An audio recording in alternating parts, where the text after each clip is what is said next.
qui fait l'essentiel de la métaphysique, à savoir l'ontologie. La fois dernière, nous parlions de critique de la connaissance, de critériologie.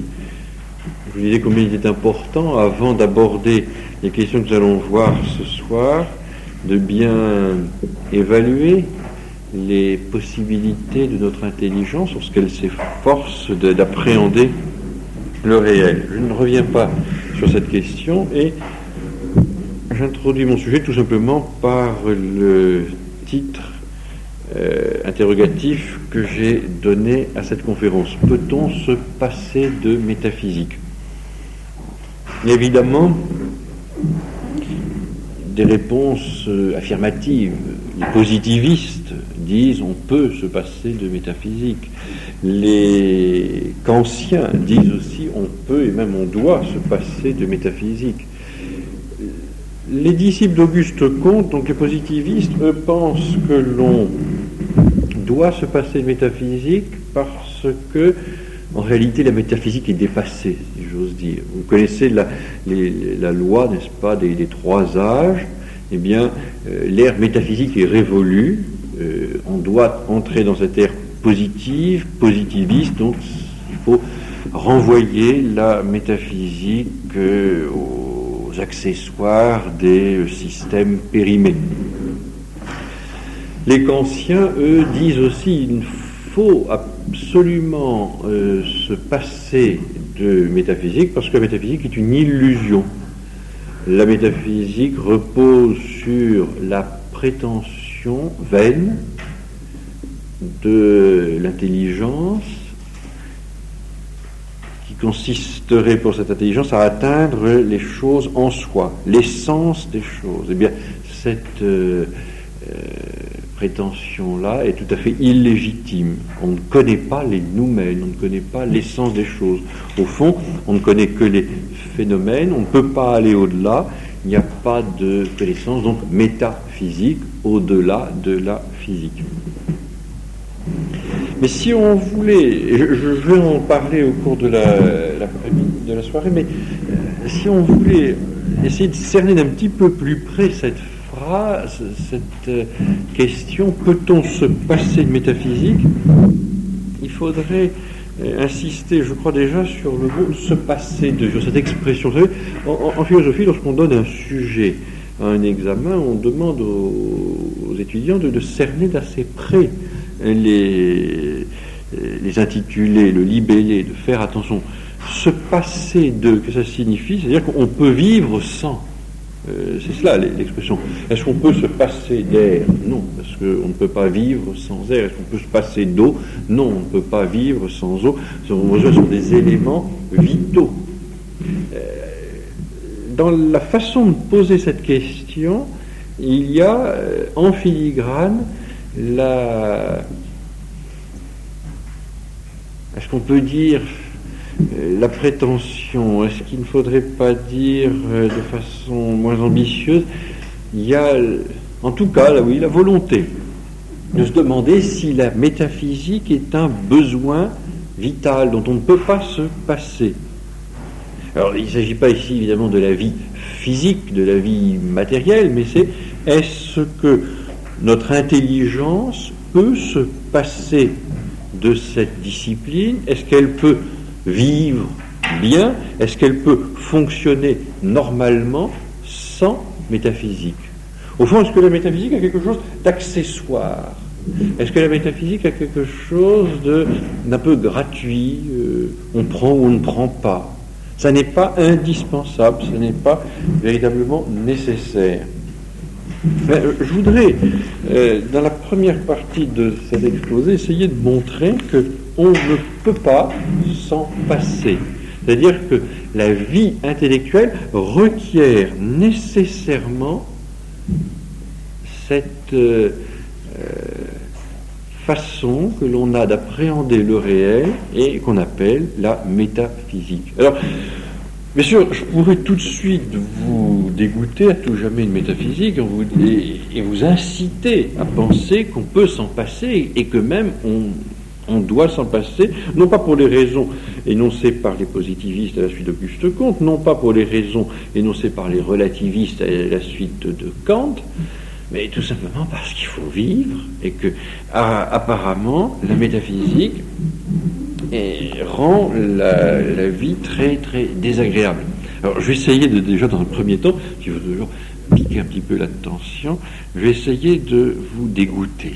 Nous allons commencer dans un premier temps par essayer de vous écœurer. Le paradoxe étant le début, n'est-ce pas, de toute démarche philosophique. Je vais simplement vous montrer, dans l'ouvrage que vous connaissez, donc, Éléments de philosophie, Maritain, tome 1, je vais vous montrer les pages qui sont consacrées à cette question de l'ontologie, donc l'étude de l'être en tant qu'être, au 3e degré d'abstraction. Maritain nous dit qu'il faut étudier cet être sous le rapport de l'intelligibilité, puis sous le rapport de l'existence, et enfin sous le rapport de l'action. Je ne lis que les conclusions, pour que vous voyez un petit peu de quoi il y retourne. Première conclusion, l'essence d'une chose, lorsqu'on étudie l'être sous le rapport de l'intelligibilité, on s'intéresse à son essence, l'essence d'une chose, et ce que cette chose est nécessairement et premièrement à titre de principe premier d'intelligibilité. Rien que ça, déjà, ça vous met dans une ambiance un peu étrange. Vous vous dites, oh, on doit pouvoir s'en passer, c'est peut-être quand même pas requis à la vie. Ensuite, on vous explique, les essences des choses sont universelles dans l'esprit et considérées en elles-mêmes, elles ne sont ni universelles ni individuelles. Si on prend le mot « se passer » dans le sens tout à fait concret que je viens de lui donner, et qu'il faut lui donner, on se dit, oui, on peut très bien se passer, à quoi ça sert? Qu'est-ce que ça apporte? Est-ce que je me coucherai plus intelligent ce soir parce que je saurai que les essences des choses sont universelles dans l'esprit et considérées en elles-mêmes, elles ne sont ni universelles ni individuelles? Voilà le genre de question qu'il faut. Est-ce qu'au fond, j'aurais pu très bien me passer de ça ce soir ou pas? Ou est-ce que vous sentez que vous allez mieux dormir ce soir et peut-être même dès maintenant? Et là, dans ce cas-là, c'est un confort inappréciable. Alors, on avance un petit peu. Donc ça, c'est sous le rapport de l'intelligibilité. Ensuite, le problème de l'être en tant qu'être sous le rapport de l'existence. Et là, on étudie la substance et les accidents. Alors, je vois cette conclusion. La substance est une chose ou une nature à laquelle il convient d'exister par soi ou à raison de soi, per se en latin, et non pas en autre chose. Je vous relis parce que je vous sens un petit peu perplexe. La substance est une chose ou une nature à laquelle il convient d'exister par soi ou à raison de soi, et non pas en autre chose. Est-ce que j'avais besoin de prendre le métro pour venir entendre ça? L'accident est une nature ou essence à qui il convient d'exister en autre chose. Et ensuite je passe, 3e volet du triptyque, donc, après l'être sous le rapport de l'intelligibilité, essence-existence, l'être sous le rapport de l'existence, substance-accident, l'être maintenant sous le rapport de l'action, et il va être question d'acte et de puissance. Et Maritain donne simplement ces conclusions-là. Comment est-ce qu'il définit les choses? L'être considéré par rapport à la plénitude et à la perfection que ce mot signifie se divise en être proprement dit ou acte, et capacité d'être ou puissance. Est-ce qu'on peut s'en passer? À cet endroit-là, on est à la page 177, je devine votre réponse. Vous vous dites, oui, sans être disciple d'Auguste Comte, sans être positiviste, sans être disciple de Kant, sans être donc relativiste, vous vous dites, mais on peut s'en passer, on doit pouvoir très bien vivre sans ça. Mon intelligence peut fonctionner sans avoir besoin d'entendre parler d'essence d'existence, de substance d'accident, d'acte et de puissance. Eh bien non. Eh bien non. De fait, une intelligence qui se refuserait à entrer dans cette perspective métaphysique est, il faut l'avouer, une intelligence mutilée. Une intelligence qui même ne réalise pas sa propre définition, c'est-à-dire sa propre étymologie, sa propre définition nominale ici, c'est-à-dire qui ne réalise pas la double racine dont elle est composée, n'est-ce pas? Intelligence, intus legere, lire à l'intérieur de.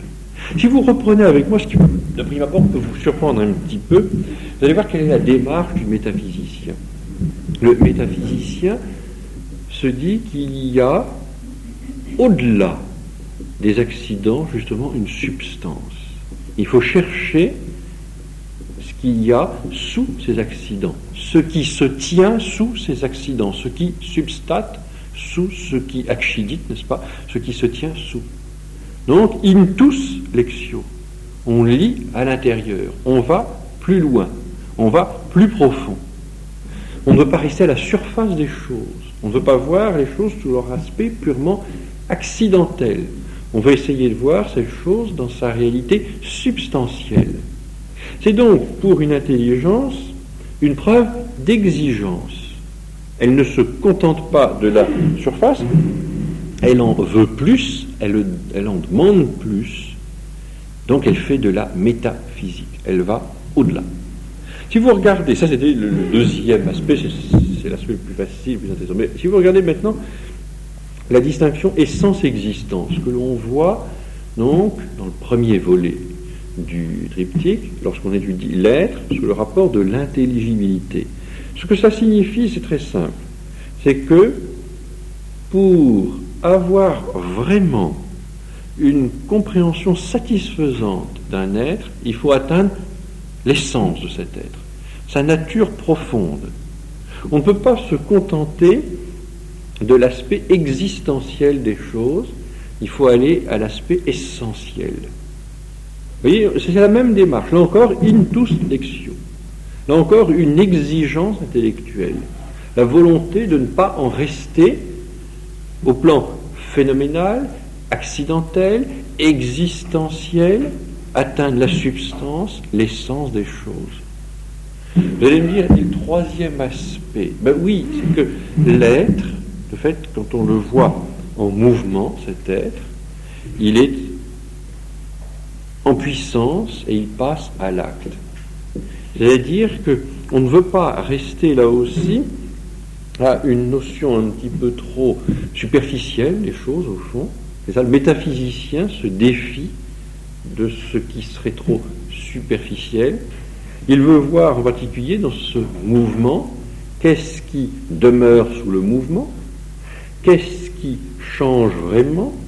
Il veut surtout comprendre que dans tout mouvement, il y a certainement une puissance à être quelque chose en acte. C'est-à-dire que le gland, c'est l'exemple donné toujours de façon classique, le gland est en puissance à devenir chêne. Son acte, ici évidemment il ne faut pas voir acte dans le sens courant du mot. Ici, acte ne signifie pas action, mais c'est une façon d'être, n'est-ce pas, en plénitude. Eh bien, l'acte du gland, c'est le chêne. Le chêne réalise tout ce que le gland a en puissance. Tout ce que le gland est potentiellement, le chêne le réalise actuellement. C'est une façon, là, importante de ne pas rester justement dans tout ce qui est simplement potentiel et arriver à la plénitude, arriver à ce qui est actuel. Alors, je suis bien persuadé qu'avec ces quelques considérations, je ne vous ai pas encore persuadé. Certains peut-être rêvent de s'esquiver subrepticement, mais comme on va fermer exprès la porte pour vous empêcher de sortir, il faut que j'apporte donc un autre argument. Je vais essayer de vous montrer là, à partir d'un texte que nous fournit le Père Calmel dans son ouvrage qui s'intitule École chrétienne renouvelée, à la page 17. Je vais essayer de vous montrer qu'en réalité, alors ça c'est une astuce, en réalité, tout le monde fait de la métaphysique. Comme M. Jourdain, sans le savoir, faisait de la prose. Une intelligence qui fonctionne normalement doit faire de la métaphysique. Et c'est une grande misère intellectuelle que de se refuser à faire de la métaphysique. Alors, il est entendu que la métaphysique, envisagée de façon technique, les pros de la métaphysique, évidemment, sont peu nombreux, ils sont d'ailleurs parqués, on les garde, n'est-ce pas, ce sont des réserves. Mais vous allez voir que cette démarche intellectuelle existe. Et celui qui n'a pas cette démarche, peut-être à son risque d'erreur, n'est-ce pas, réputé esprit superficiel, léger, incapable d'entrer vraiment dans l'essence des choses.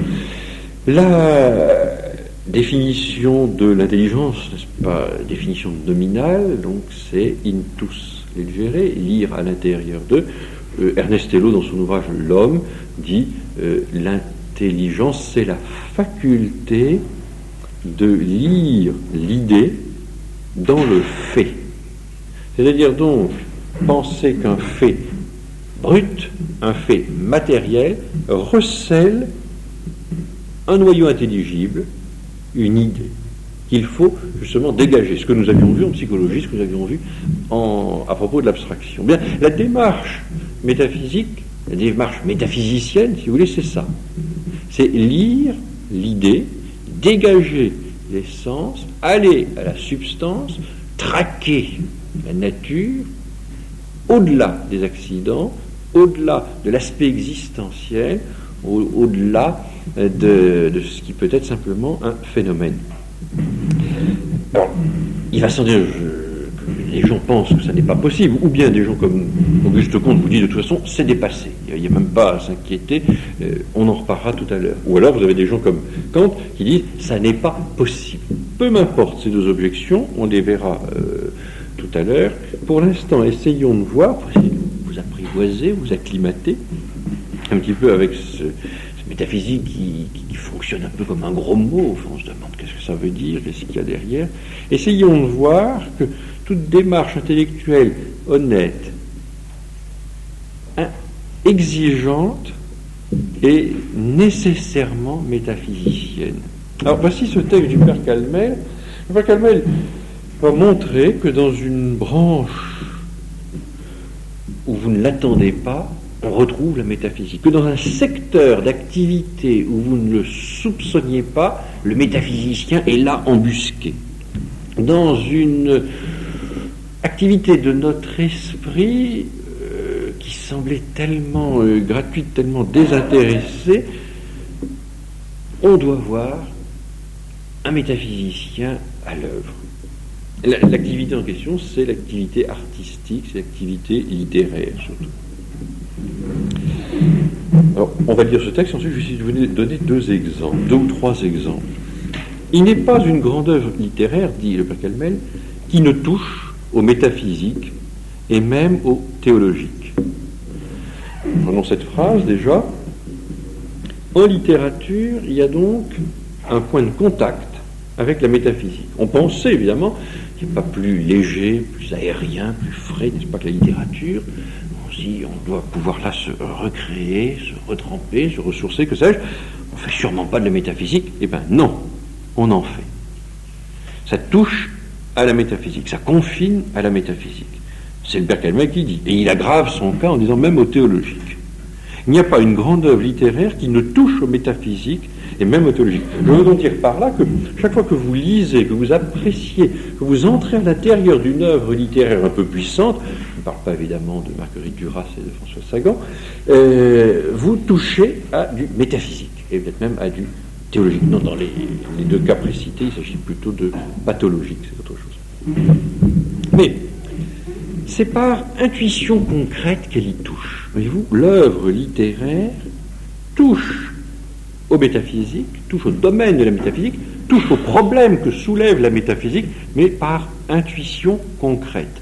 Pas sur le mode propre de la métaphysique, c'est-à-dire un mode abstractif, et il faut l'avouer, assez difficile, assez exigeant. Mais on en fait. Donc, en littérature, un Bernanos fait de la métaphysique. Le voulant, ne le voulant pas, il en fait. Un Racine fait de la métaphysique. Un Verlaine fait de la métaphysique. J'essaierai de vous donner un exemple justement dans Verlaine.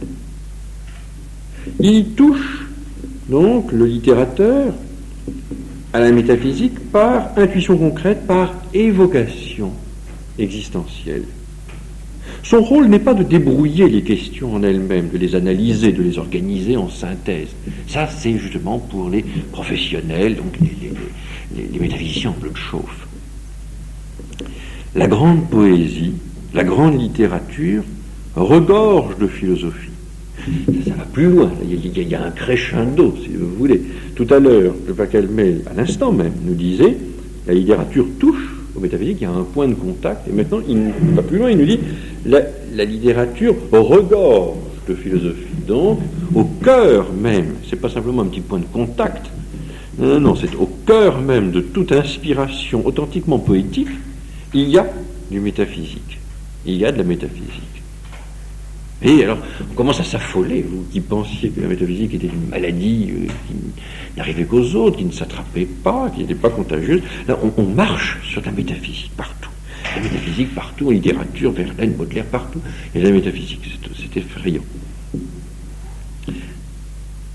Or, l'esprit humain est ainsi fait qu'il a besoin, un besoin vital, d'atteindre l'ontologique.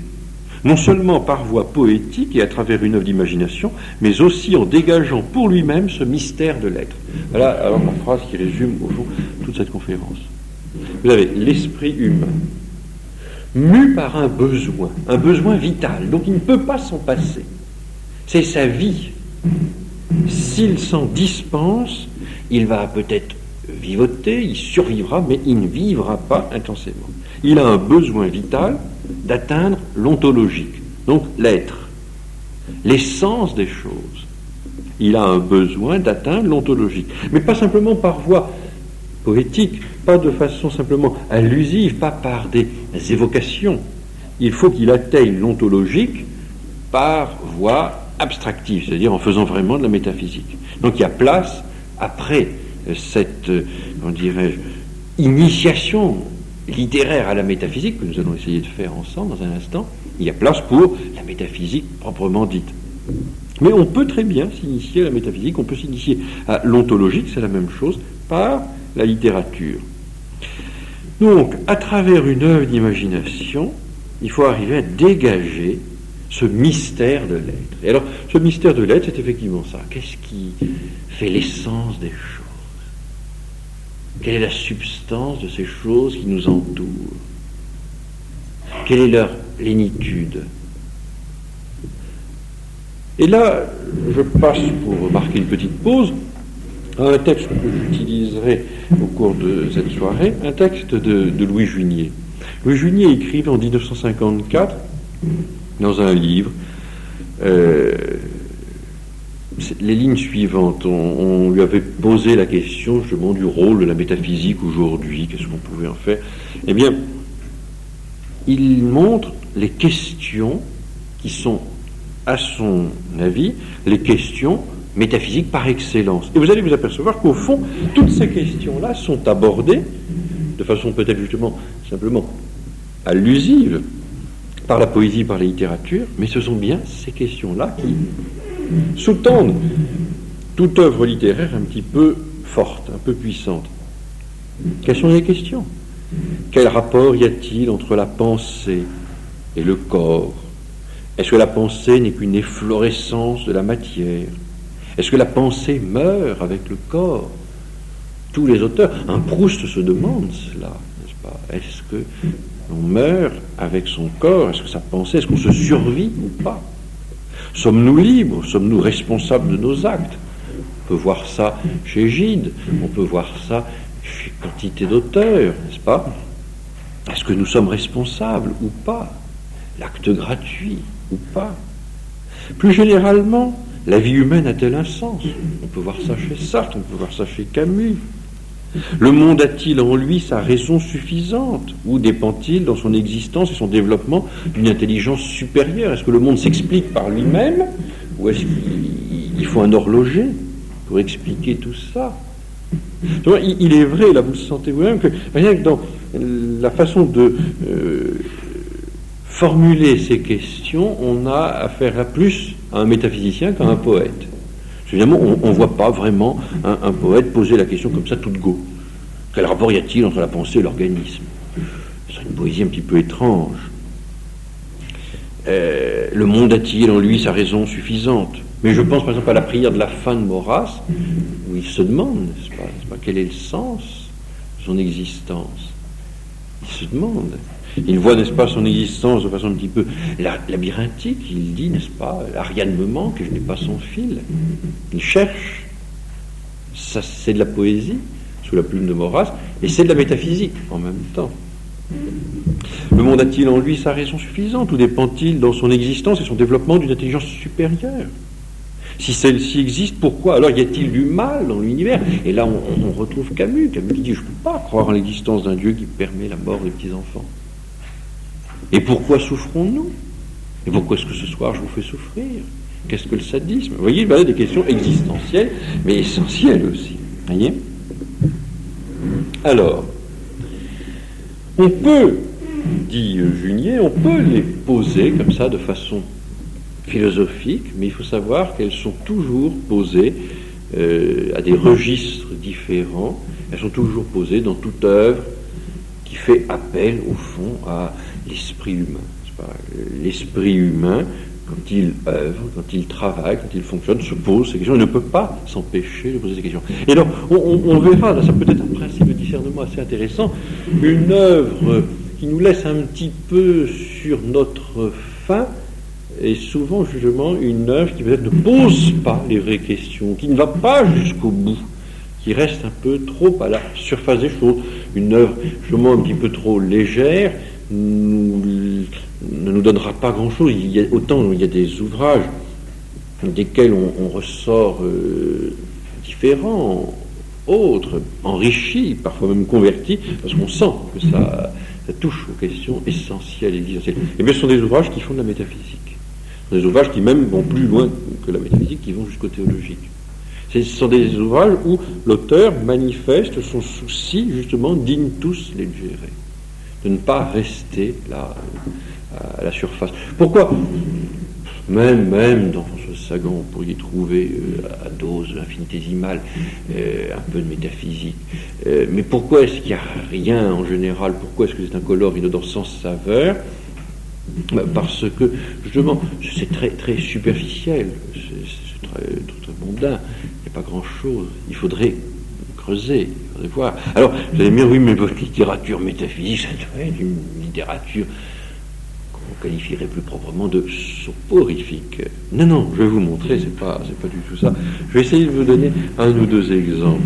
En essayant de voir, par exemple, justement, comment est-ce qu'on peut illustrer cette préoccupation métaphysique en poésie ou dans des ouvrages de littérature ou même dans des ouvrages de spiritualité. Là, c'est encore un peu plus facile. Je poursuis quand même le texte du Père Calmel. Il parlait tout à l'heure, n'est-ce pas, de besoin vital.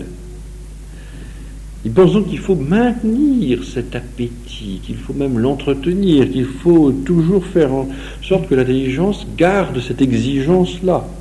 Pour lui donc, celui qui ne va pas dans le sens de cette exigence s'aveugle. Il y a une espèce de cécité. L'anti-métaphysicien s'aveugle, ne va pas au fond des choses.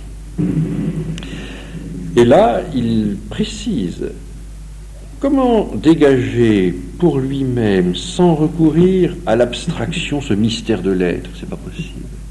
Comment dégager ce mystère de l'être sans recourir à la pensée abstraite, à l'organisation d'un corps de doctrine? Donc il va falloir faire de la métaphysique. On s'est initié en littérature, mais il va falloir en faire ensuite vraiment. À moins, dit-il, à moins de renier l'esprit humain et sa tendance primordiale. Donc vous avez dit tout à l'heure, besoin vital, maintenant tendance primordiale, évidemment ces mots se renvoient l'un l'autre, reniement de l'esprit humain, renier sa nature, que de ne pas faire de la métaphysique. Donc là, on voit dans ce texte du Père Calmel avec beaucoup de force l'affirmation selon laquelle on ne peut pas se passer de métaphysique, à moins de décider de ne pas vivre intellectuellement, de vivre de façon superficielle. Sa tendance primordiale. Nous ne pouvons pas nous passer des bénéfices de l'abstraction, et dit-il, de ses pénibles bienfaits. Là, évidemment, il y a une contradiction, semble-t-il, parce qu'on ne voit pas comment quelque chose qui serait pénible nous ferait du bien. Mais ça, c'est parce que nous vivons dans un monde hédoniste, épicurien. Non. Effectivement, il y a une peine qui fait du bien. Il y a une peine, il y a un effort Et de fait, la métaphysique, lorsqu'il s'agit de s'abstraire, lorsqu'il s'agit de s'élever au troisième degré des abstractions, c'est difficile, c'est pénible, mais ça fait du bien. Et c'est pas masochiste. Je vais vous expliquer ça tout à l'heure. D'ailleurs, il va plus loin, ce qui nous permettra d'ailleurs d'augmenter tout de suite le prix de cette conférence. Ces bienfaits n'ont pas de prix, dit-il. Voyez-vous, c'est impayable, c'est inappréciable. Ce n'est pas le rôle de la poésie ni des œuvres d'imagination de nous expliquer l'homme et le monde. C'est bien assez pour ces œuvres d'imagination, pour cette poésie, de nous les faire sentir en vérité. Et lorsque d'aventure elles y réussissent, comme cela arrive chez les très grands ou même chez des petits auteurs qui sont authentiques, nous sommes comblés. Donc il y a une satisfaction. Notre attente, justement, est satisfaite. Et au fond, l'effort métaphysique consiste à aiguiser en permanence cette attente et de faire en sorte que ce besoin vital ne soit jamais assoupi et jamais véritablement assouvi non plus. Toujours le maintenir. C'est-à-dire toujours maintenir cette exigence intellectuelle.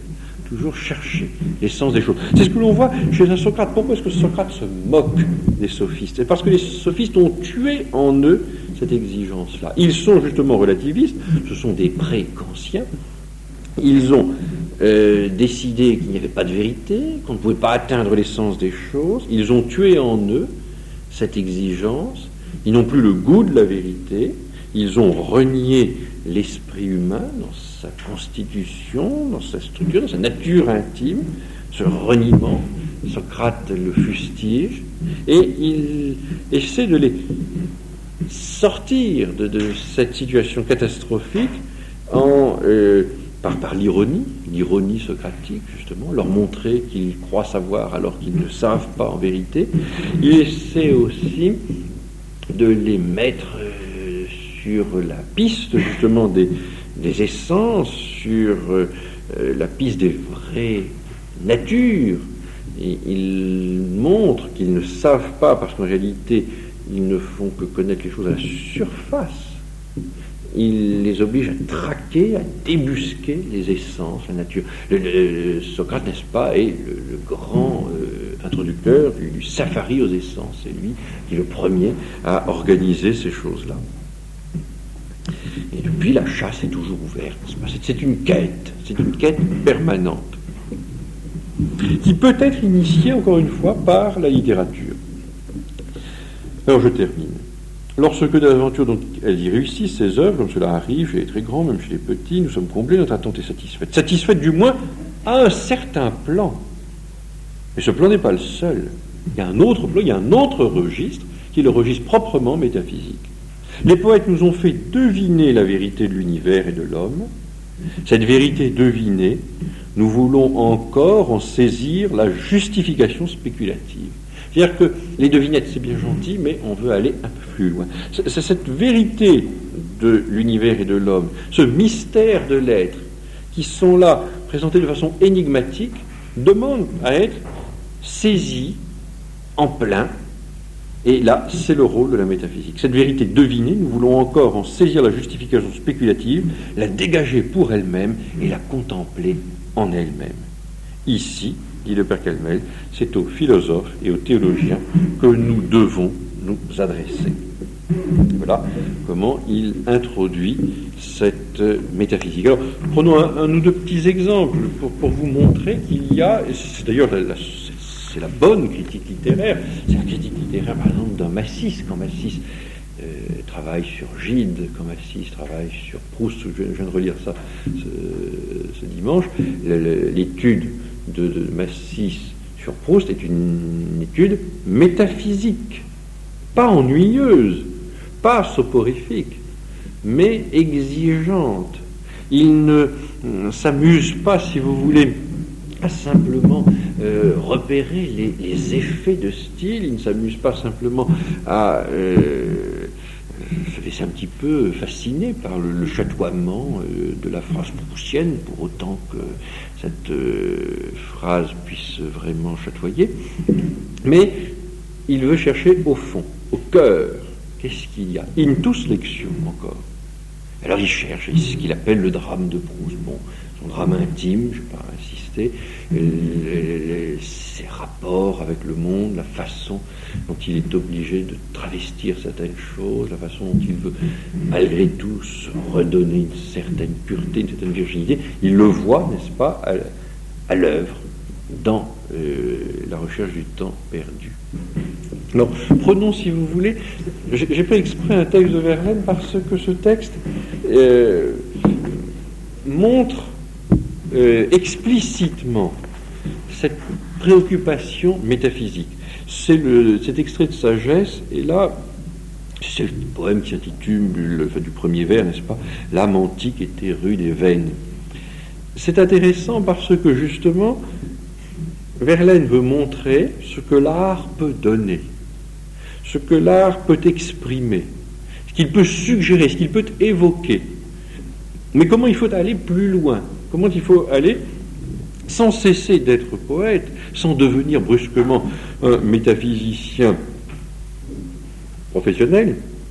Comment est-ce qu'on ne peut pas se contenter d'une première lecture, d'une lecture qui reste somme toute assez superficielle? Le problème, n'est-ce pas, de ce poème, le thème plus exactement, c'est le problème de la souffrance, justement, le mal, la douleur. Et il va montrer qu'il y a une façon de rendre la douleur qui reste à l'extérieur, qui peut être très très évocatrice des tourments, mais qui n'entre pas vraiment en profondeur. Alors, il est aidé en cela, parce que c'est l'époque où il est converti, il est aidé en cela par le fait qu'il y a, selon lui, justement, la douleur à l'antique, et puis il y a la douleur chrétienne. Il y a la douleur païenne, si vous voulez, et puis il y a cette douleur profonde, qui n'est pas moindre que la douleur que pouvait subir une âme païenne, mais où il y a justement une certaine intelligence, une certaine compréhension.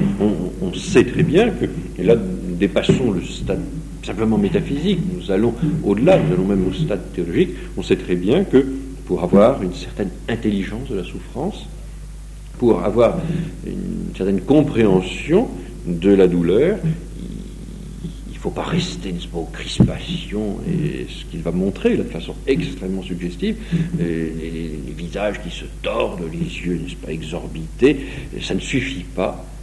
Il faut voir un peu à l'intérieur, il faut voir, et il dit bien sûr, on ne peut comprendre ces choses-là au pied du calvaire. Là, cette transition entre le métaphysique et le théologique que le père Calmel nous suggère. Mais vous allez voir, c'est extrêmement évocateur. Les 6 premiers quatrains vont vous montrer justement cette douleur très spectaculaire. Et puis, la suite va vous montrer l'intelligence, justement, la douleur de l'intérieur, où on subit moins, on comprend mieux, où on est moins hypnotisé, paralysé par cette scène-là, terrifiante, où on domine mieux, parce que, justement, il y a l'intelligence, il y a l'intus lectio. Alors, voici ce que ça donne. L'âme antique était rude et vaine, et ne voyait dans la douleur que l'acuité de la peine ou l'étonnement du malheur. L'art, sa figure la plus claire, traduit ce double sentiment par 2 grands types de la mer en proie au suprême tourment. C'est la vieille reine de Troie. Tous ses fils sont morts par le fer, alors ce deuil brutal aboie et glapit au bord de la mer. Elle court le long du rivage, bavant vers le flot écumant. Hirsute, criarde, sauvage, la chienne littéralement. Et c'est Niobé qui s'effare et garde fixement des yeux sur les dalles de pierre rares, ses enfants tués par les dieux. Le souffle expire sur sa bouche, elle meurt dans un geste fou. Ce n'est plus qu'un marbre farouche, là transporté, nul ne sait d'où. La douleur chrétienne est immense. Elle, comme le cœur humain, elle souffre, puis elle pense, et calme poursuit son chemin. Elle est debout sur le calvaire, pleine de larmes et sans cri. C'est également une mère, mais quelle mère, de quelle fille? Elle participe au supplice, qui sauve toute nation, attendrissant le sacrifice par sa vaste compassion. Et comme tous sont les fils d'elle, sur le monde et sur sa longueur, toute la charité ruisselle des 7 blessures de son cœur. Au jour qu'il faudra pour la gloire des cieux, enfin tout grands ouverts, ceux qui sûrs et purs croire, bons et doux, sauf aux seuls pervers, ceux-là, vers la joie infinie, sur la colline de Sion, monteront d'une aile bénie au pli de son Assomption. Vous voyez, les contrastes très, très nets, très saisissants. Donc, la douleur païenne, la douleur chrétienne, mais on peut voir, si vous voulez, une douleur existentielle et une douleur essentielle. Je veux dire par là, une douleur qui est spectaculaire, parce qu'on la voit, n'est-ce pas, dans tous ces frémissements, c'est plus que ça. Enfin, il y a des vers extrêmement forts, il y a là des sécrétions inquiétantes, elle court le long du rivage, bavant vers le flot écumant, n'est-ce pas, cette rencontre de deux humeurs, n'est-ce pas, la bave d'un côté, l'écume de l'autre, ça fait des raz-de-marée un peu surprenants. Enfin, bon, on la voit ensuite, ça c'est visuel, ça peut être aussi, comment dirais-je, auditif, n'est-ce pas, criarde, sauvage, la chienne littéralement. Alors ça, c'est cette souffrance qui explose, n'est-ce pas, qui ne se contient plus, et puis il y a la souffrance stupide, n'est-ce pas, qui rend stupide, qui frappe de stupeur. Niobé qui s'effare, là elle est hallucinée, n'est-ce pas, le regard complètement exorbité, et garde fixement des yeux sur les dalles de pierre rares, ces enfants tués par les dieux. Le souffle expire sur sa bouche, elle meurt dans un geste fou. Donc on voit, c'est très suggestif, c'est très évocateur, encore une fois c'est presque hollywoodien si vous voulez, mais on n'a pas l'intelligence, on ne comprend pas, il n'y a pas l'intus lectio. Alors il faut passer, après ces 6 premiers quatrains, il faut passer à cette intelligence de la souffrance que seul on peut avoir dans une perspective métaphysique et la même théologique. Alors il reprend, ce sont les mêmes thèmes. Il dit, cette douleur n'est pas moindre, elle est immense. Elle, comme le cœur humain, elle souffre, puis elle pense, et calme poursuit son chemin. D'un côté, si vous voulez, c'est très extériorisé, et de l'autre côté, c'est plus intérieur. D'un côté, c'est très existentiel, vous disais-je, de l'autre côté, c'est plus essentiel. On voit là une souffrance que je ne dirais pas moindre dans le sens où elle serait retenue, contenue, refoulée, pas du tout, mais c'est une souffrance qui est comprise. Et c'est ce qu'il exprime, n'est-ce pas? Elle se manifeste de façon sensible, sinon c'est pas de la souffrance. Ça serait plus alors une douleur chrétienne, ça serait une douleur stoïcienne, c'est pas ça. Non, il dit lui-même, elle est debout sur le calvaire, pleine de larmes, et sans cri. C'est également une mère, mais quelle mère, de quelle fille? Et vous voyez, il explique un petit peu ce que je veux dire. Ça montre, à mon sens, le bien fondé de l'analyse du père Calmel. On fait de la métaphysique lorsqu'on fait de la littérature. Il y a toujours. Ici, c'est intéressant parce que Verlaine lui-même s'efforce d'en faire. Il essaye de montrer justement, il dit, l'art nous montre certaines choses, mais il faut aller peut-être un peu plus loin. N'est-ce pas? On a cet art païen, il faut essayer peut-être d'entrer dans un art chrétien qui donne autre chose, une autre dimension. La dimension justement essentielle. Mais essayons de voir. Donc là, j'ai essayé d'illustrer de façon un petit peu rapide le premier aspect, le premier volet, n'est-ce pas, du triptyque. On étudie l'être, et bien en littérature, on peut voir un aspect essentiel, on peut voir un aspect existentiel. Vous verriez surtout l'aspect existentiel, bien sûr, chez les existentialistes qui s'interdisent toute interrogation sur l'essence des choses. Là, évidemment, c'est très, très, très net. Junier, d'ailleurs, le dit, là, il cite Camus à un moment. Avec un luxe de détails, on va vous décrire justement des manifestations existentielles sans vous livrer l'explication essentielle. Et c'est ce qui rend d'ailleurs la littérature existentialiste absurde. Je veux dire, c'est pour ça qu'elle cultive, n'est-ce pas, cet absurdisme. On n'a pas l'intelligence, l'intus lectio. Vous avez le mémoire de maîtrise de Daniel Masson qui est paru là chez DPF il y a maintenant 20-25 ans, qui s'intitule Sisyphe ou l'illusion d'optique. Elle montre très très bien dans son ouvrage que c'est un trucage. C'est parce que la vérité est justement tronquée, la réalité est tronquée, on n'a pas l'aspect essentiel, on a, avec un luxe de détails, et il faut avouer, chez Sartre, il y a des descriptions assez étonnantes, on a avec un luxe de détails tous les reflets, si vous voulez, toutes les variations existentielles, mais il manque simplement l'explication essentielle. À part ça, tout y est. C'est-à-dire que rien n'y est. Là, voici ce que donne Junier, comme le dit Camus, tâchant de caractériser cette manière de faire.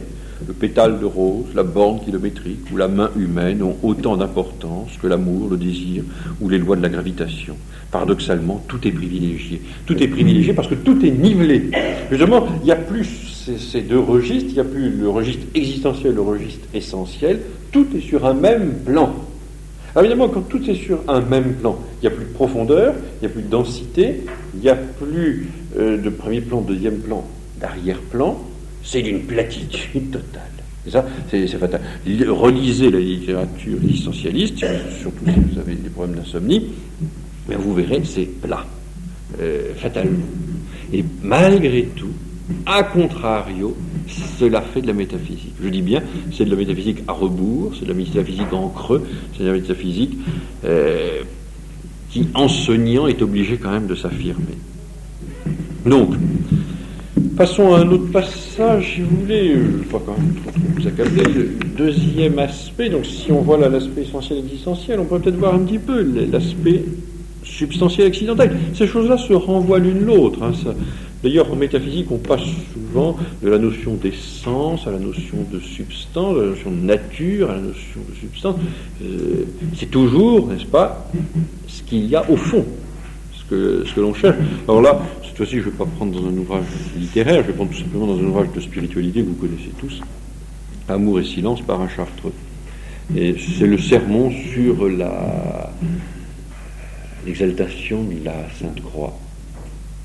Donc il y a un développement assez intéressant pour montrer combien dans la vie spirituelle, mais la vie spirituelle, ça nécessite bien évidemment un emploi de son esprit. On ne vit pas spirituellement, à moins d'être charismatique, on ne vit pas spirituellement sans utiliser son intelligence, son esprit, les facultés supérieures. Ça ne se situe pas simplement au niveau du muscle cardiaque, c'est autre chose quand même. Alors, voici ce qu'il dit à la page 104. Un point important est de savoir distinguer l'essentiel de l'accidentel. Nous traduirions ça, mais je ne vais pas le faire, parce que ça vous semblera horrible. Il vaut mieux que je vous lise ce sermon en version originale et que j'évite de mettre des sous-titres métaphysiques. Enfin, on dirait quand même distinguer, discerner le substantiel de l'accidentel ou l'essentiel de l'existentiel. Rien qu'avec ça, déjà, ça vous écœure. Nous avons dit que la bonne volonté et la vie de la grâce, qui importent essentiellement, peuvent se manifester dans une âme de bien des façons. Il y a une vie de foi et d'amour, commune à toute l'Église du Christ. Il y a d'autre part des enthousiasmes, des préférences particulières, accidentelles, qui peuvent être légitimes et bienfaisantes pour chaque âme, mais vouloir les imposer à tous, s'indigner que beaucoup ne les partagent pas, c'est une erreur de jugement dont les conséquences sont ruineuses pour la charité. Donc, il veut montrer ici, le sens, je vous donne le contexte, il veut montrer, il fait ce sermon assez chartreux, vous savez que la vie de communauté est extrêmement mortifiante, n'est-ce pas, méritoire, il veut leur montrer qu'ils doivent s'unir justement sur l'essentiel et ne pas se braquer, se bloquer, se crisper sur des petites préférences accidentelles, personnelles, sur des petites caprices, sur des petites choses comme ça. Il n'y a pas que les chartreux d'ailleurs, ça peut être utile à d'autres personnes. Alors, donc, qu'est-ce qu'il dit? Mais il fait de la métaphysique. Il dit, considérez qu'il y a quand même deux plans. Justement, il y a un premier plan, il y a un arrière-plan. Ne mettez pas tout sur le même plan. Ne mettez pas l'essentiel et l'accidentel sur le même plan. Soyez métaphysiciens, mes frères. C'est en gros ce qu'il veut leur dire. Sinon, ça va être d'une platitude. Votre vie va être d'une platitude affolante. Il n'y aura pas de relief. Il n'y aura pas justement de premier plan. Il n'y aura pas d'arrière-plan. Tout sera plat, plat, plat, ras, plat, plat. Nous avons dit que la bonne volonté et la vie de la grâce, qui importe essentiellement. Donc c'est ça, pour lui, l'essentiel, de son point de vue, c'est ça. Bonne volonté, c'est-à-dire volonté soumise à la volonté de Dieu, et vie de la grâce, union, intimité avec Dieu, est essentiel. Il y a une vie de foi, d'amour commune à toute l'Église. Et puis il y a d'autre part,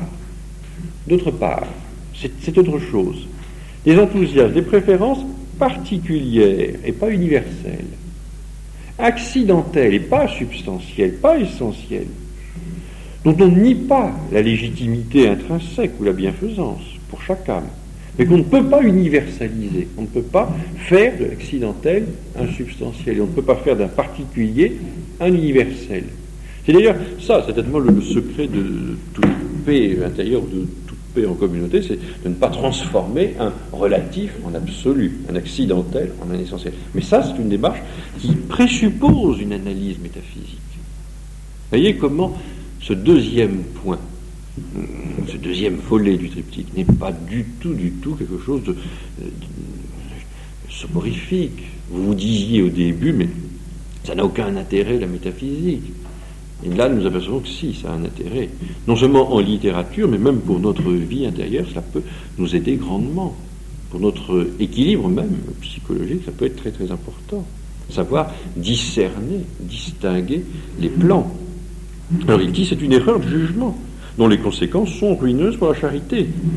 Déplacer l'accent, c'est rompre l'harmonie. Ce n'est pas simplement une métaphore musicale, mais dépasser l'accent, c'est-à-dire mettre un accent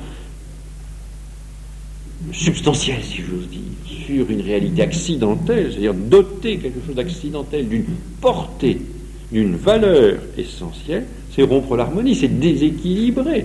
Après, on s'étonne que des gens, n'est-ce pas, déséquilibrés, mais non, ça s'explique. Et alors, dit, c'est ça qui est extraordinaire, et je terminerai peut-être sur cette phrase-là, celle-ci, donc cette harmonie, ne se maintient qu'entre des esprits, d'intelligence, qui ont le sens et la passion de l'essentiel. Ça, c'est la démarche métaphysique. N'est-ce pas? Un esprit qui a le sens et la passion de l'essentiel, qui ne se trompe pas, qui ne prend pas des vessies pour des lanternes, qui ne frappe pas de quelque chose d'accidentel, quelque chose d'essentiel.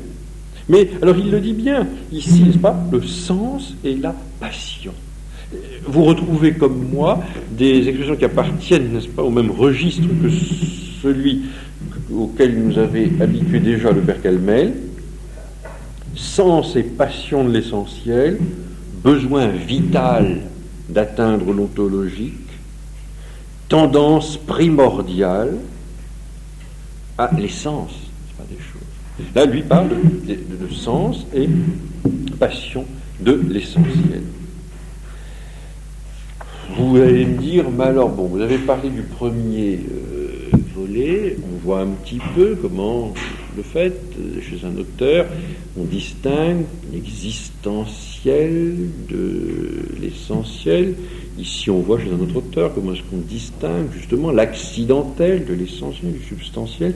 Alors quand même, le troisième volet, est-ce que vous le voyez? Comment est-ce que vous envisagez, lorsqu'on étudie l'être, sous le rapport de l'action, du mouvement, lorsque l'on parle non plus d'essence d'existence, non plus de substance d'accident, mais lorsqu'on parle de puissance et d'acte, et comment est-ce que ça se voit? Est-ce qu'il y a des auteurs qui ont traité de ça? Est-ce que l'analyse du Père Calmel se vérifie, là, ici, là encore? Est-ce qu'on peut voir? Je ne vous ai pas apporté un texte encore, mais on pourrait, à mon avis, ça serait intéressant de scruter cette distinction métaphysique, acte-puissance, à travers les ouvrages qui traitent de l'éducation, à travers des ouvrages comme l'Émile, à travers la jeunesse à Combaud de Chateaubriand. Voir, n'est-ce pas, comment est-ce que le passage de la puissance à l'acte se réalise ou ne se réalise pas? Comment est-ce qu'il s'opère? Ou au contraire, comment est-ce qu'il est entravé? Ou alors, comment est-ce qu'il est, ce passage, stoppé, justement, bloqué? Comment est-ce que l'on se maintient dans un état, justement, d'incomplétude? Comment est-ce que l'on n'atteint pas justement la perfection de son être? C'est-à-dire comment est-ce que l'on ne réalise pas la nature de son être? Peut-être faudrait-il, je ne l'ai pas apporté, mais peut-être faudrait-il relire l'ouvrage de Descortes, dédié à son fils, Léon, qui est mort, vous le savez, très jeune, et dont le sous-titre est, n'est-ce pas, « Deviens ce que tu es ». Voilà, alors là, vous avez bien évidemment, Descartes, c'est un métaphysicien, et c'est normal. Oui. Enfin, l'ouvrage qu'il dédie là à son fils, c'est l'ouvrage justement de la montée, justement, j'allais dire, vous n'êtes pas vraiment un poète, non, mais de l'actuation, n'est-ce pas, des potentialités de ce garçon qui va se donner à plein, n'est-ce pas, qui va véritablement se réaliser. Quand je dis se réaliser, je parle en français, n'est-ce pas? Que les anglophones dans la salle m'excusent.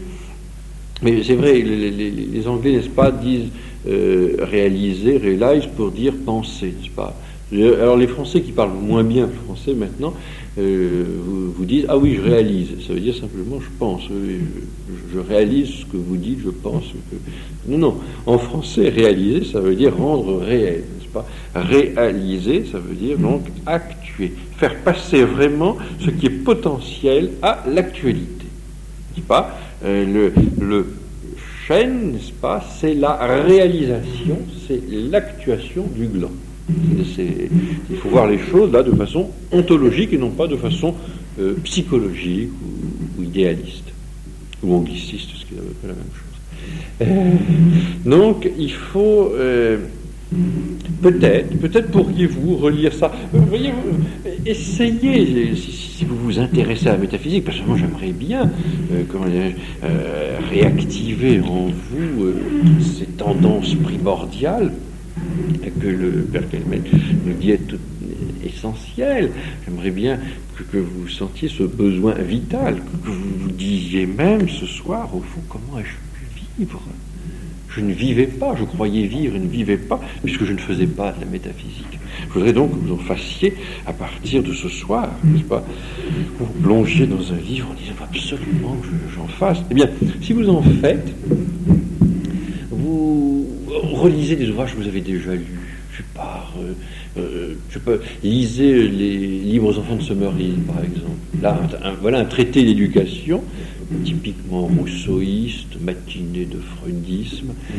Relisez ça et dites-moi où est-ce que on en est par rapport à la puissance et à l'acte dans cet ouvrage-là. Relisez des ouvrages qui vous ont peut-être paru en littérature charmants mais inconsistants. Je ne vous demande pas, parce que vous êtes en période de carême, de vous livrer à ce genre d'exercice sur certains de vos interlocuteurs dans les salons de thé. Je me dis, mais pourquoi est-ce que je sens que cette conversation est parfaitement creuse? Pourquoi est-ce que je sors de là parfaitement vidé? Qu'est-ce qui se passe? Ne faites pas ça, parce que vous êtes en période de carême, donc vous vous exercez à la charité, parfois même de façon héroïque, je le sais, puisque vous m'écoutez. Mais, dites-vous, il y a des ouvrages. Pourquoi est-ce que c'est charmant? Mais justement, il n'y a rien. On s'aperçoit que ça n'apporte rien. Ça ne répond pas, justement, à cette exigence. Parfois même, vous êtes troublé. Je relisais j'aurais tout. Je suis allé faire une conférence à Beach, à nos garçons de l'école de Beach, à l'école du matin, et dans le train, parce que j'ai un cours à faire sur cela mercredi, je relisais des passages justement de Proust. Et je me disais, mais c'est curieux, on éprouve un malaise. Comme lorsqu'on lit Sartre, comme lorsqu'on lit Camus, lorsqu'on est à peu près normalement constitué, on éprouve un malaise. À la fois, on est séduit, fasciné par un style qui vous prend, énormément de détails, tout est décrit avec un luxe, n'est-ce pas, une richesse, et en même temps on est déçu, frustré. Pourquoi? Parce que justement, tout l'accidentel y est, et l'essentiel manque cruellement. On ne voit pas, on ne comprend pas très très bien. On vous décrit beaucoup de choses, et on ne voit pas. Ça, alors que, vous voyez, un petit poème, mon professeur de métaphysique à l'école, M. Schoenberto, disait souvent, vous savez, un poème en dit plus qu'un traité de métaphysique. Pourquoi? Parce qu'il y a des tas de métaphysiques qui justement n'arrivent pas à faire de la vraie métaphysique, qui n'abordent pas les questions essentielles, qui restent sur un plan comme ça, un petit peu descriptif, phénoménologique. Et puis parfois, vous avez un poète qui arrive. Là, on voit, pour évidemment, si vous avez encore du mal à vous endormir, vous relire encore un peu de Verlaine, mais je pense être arrivé à peu près à l'effet, n'est-ce pas, du marchand de sable. Donc, on passe à la deuxième partie, beaucoup plus difficile, beaucoup plus pénible que celle-ci, où là, nous allons aborder, maintenant vous savez qu'on ne peut pas se passer de métaphysique, maintenant que vous ne voulez plus vous en passer, on va essayer de voir tous ces tordus qui ont prétendu qu'on pouvait et même qu'on devait s'en passer. D'abord Auguste Comte qui vous dit, alors ça va nous permettre d'illustrer, la deuxième partie illustrera la première partie, vous allez voir. Auguste Comte donc qui dit, on peut s'en passer puisque c'est dépassé, et même pas à chercher à s'en passer, c'est déjà dépassé, n'est-ce pas? La métaphysique, comme les Anglais disent has been, n'est-ce pas? Ça n'existe plus, c'est plus rien. Hop. Ça a existé, ça a eu été, ça n'est plus. On va voir aussi Kant, son relativisme. C'est une illusion métaphysique. Vous voyez? Alors que vous êtes là maintenant, captivé, fasciné, vous avez envie de faire de la métaphysique, je vais, moi, vous montrer des auteurs qui vont vous donner des raisons de ne pas en faire. Qui vont vous dire, non, non, n'en faites pas, surtout n'en faites pas.